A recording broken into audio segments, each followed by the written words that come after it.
Also on the topic of energy independence, you do a lot of work with the USDA, especially on ethanol projects, with a focus on next generation fuels, cellulosic ethanol forms of that production. This December 31st, there is a tariff and a subsidy for corn-based ethanol that are up for expiration.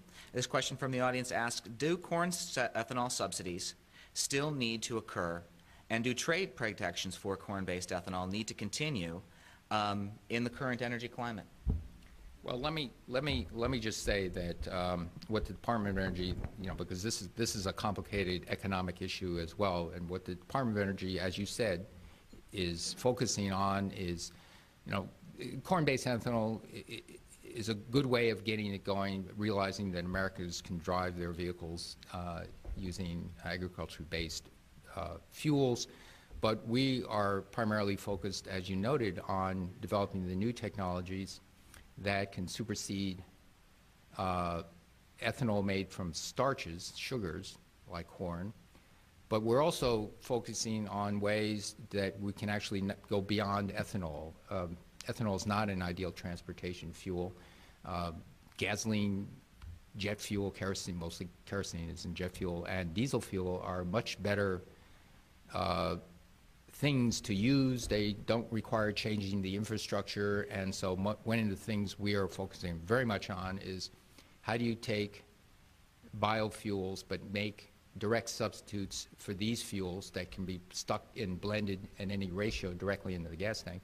And let me just add that because of this, we've actually started some, I think 4 years ago, before my time when I was director of LBNL, 3 bioenergy research centers on the same rubric as these energy hubs, get a whole bunch of really smart people, say, go, this is your task, come up with dramatically new technologies.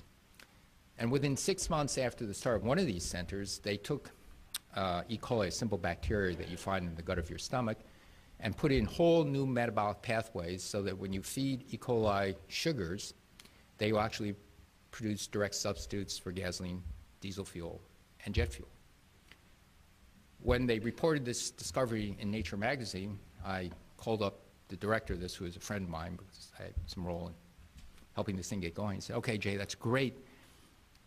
What do you need to make it commercially viable at, pick a price? So any price, $80 a barrel. He said, well, it's got to be within 80% of what we think is the organism can produce, and we're not there yet. And sugar has to be this price. But by then, by the time it got published, a private company has already picked it up and is running with it, try to optimize it. And the scientists who did the basic research are saying, this could actually work. We can find out in a year or two. So let's do a little benchtop prototype production thing to see what are the things we need to figure out. So again, the idea that you got really, really smart people trying to solve a problem, not just publish a paper, is the way we've got to go. And so we see lots of good evidence of that coming along.